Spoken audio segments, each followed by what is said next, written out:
Bonjour à tous, dans cette vidéo on va voir comment on met un polynôme du second degré sous forme canonique comme on a vu en cours, et on a vu deux méthodes. La première méthode où on cherche à faire apparaître une identité remarquable et la deuxième méthode où on calcule alpha et bêta et on applique la formule. D'abord, petit a, on donne a de x égale x au carré plus 6x moins 10. Alors, comme je n'ai pas de coefficient à x au carré, je vais appliquer la première méthode. Donc ici, 6x, c'est le double produit. Je fais apparaître le double produit. 2 multiplié par x multiplié par 3. Donc on voit que dans l'identité remarquable, je vais avoir le x au carré et le nombre qui joue le rôle de b dans l'identité remarquable a plus b au carré, ça sera 3.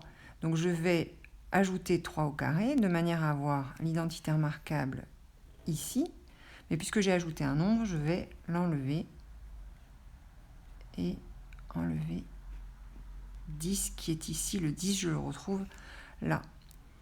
Donc, ce que j'ai souligné, c'est l'identité remarquable, x plus 3 au carré, et il reste ici, dans la partie de droite, moins 9 moins 10, qui est égal à moins 19.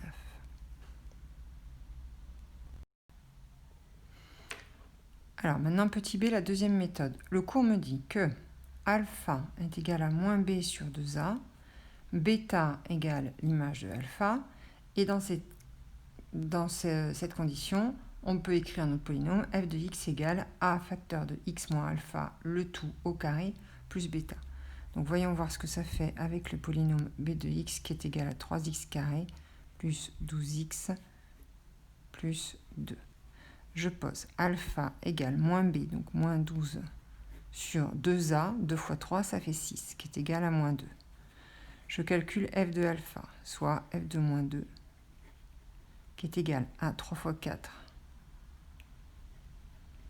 parce que moins 2 au carré, ça fait 4, hein, plus 12 fois moins 2, plus 2.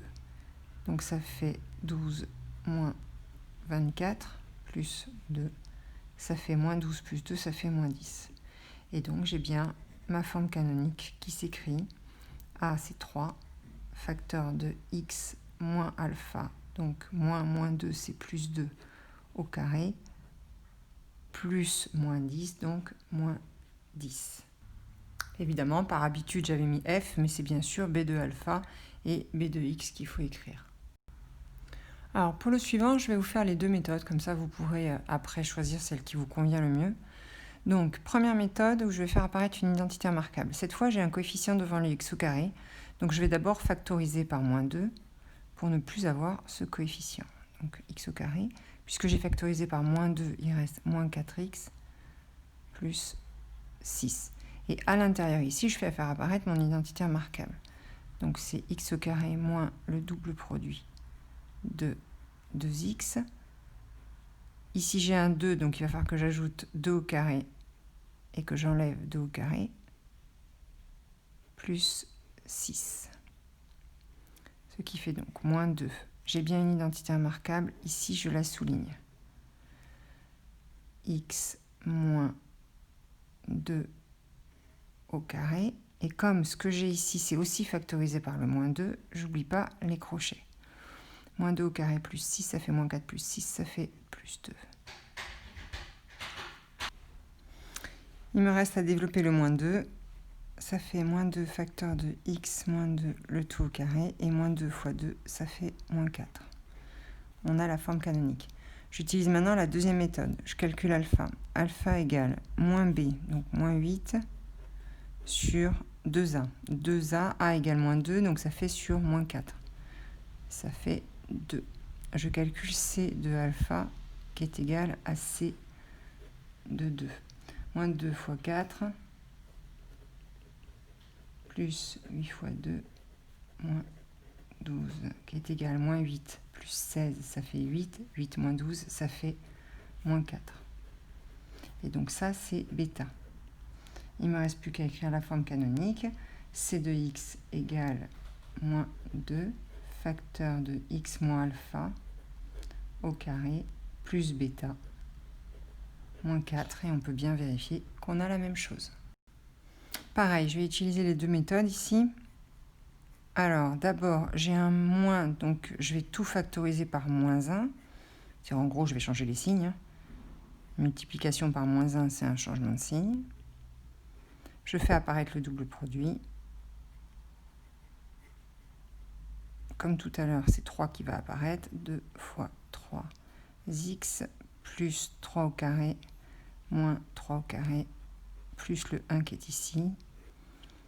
Ça fait moins 1 que je multiplie par x moins 3, le tout au carré, moins 9 plus 1, moins 8. Je vais multiplier moins 1 par moins 8, et il reste moins x moins 3, le tout au carré, plus 8. Première méthode. Deuxième méthode, je pose alpha égale moins b sur 2a, ce qui est égal à 3, et bêta qui est égal à d de 3, qui est égal à moins 9, puisque 3 au carré ça fait 9, plus 6 fois 3, 18, moins 1. 18 moins 9 ça fait 9, 9 moins 1 ça fait 8. On retrouve le 8. Et donc on retrouve bien que d de x est égal moins a qui est égal à moins 1, x moins alpha au carré plus bêta. Voilà, avec cet exercice, j'espère que vous avez bien compris les deux méthodes pour calculer les formes canoniques. J'en profite pour corriger le 49 dans la foulée. Alors ici, le 6, on ne va pas le factoriser parce que sinon, ça ferait moins 5 sixièmes. Et là, ça va devenir compliqué. Donc ici, la méthode, clairement, c'est celle avec alpha qui est la plus simple. Donc moins b, vous faites attention qu'il y a bien le moins 12 sur 2a, ça fait sur 12. Donc là, c'est encore plus simple que les autres.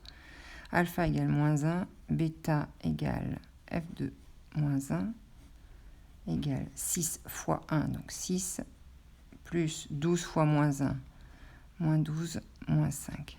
Moins 6, moins 5, ça fait moins 11. Forme canonique, f de x égale 6 multiplié par x moins alpha. Alpha vaut moins 1, donc x plus 1 au carré, plus bêta.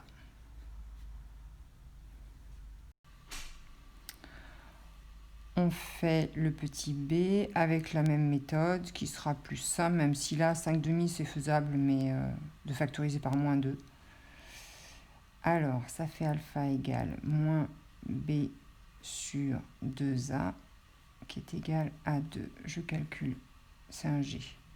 G de 2 qui est égal à moins 2 fois 4, moins 8, plus 16, plus 5. Ça fait 8 et 5, ça fait 13. D'où la forme canonique, g de x égale moins 2, facteur de x moins 2 au carré, plus 13. Je rappelle qu'évidemment, vous pouvez toujours vérifier vos calculs en redéveloppant ces formes-là.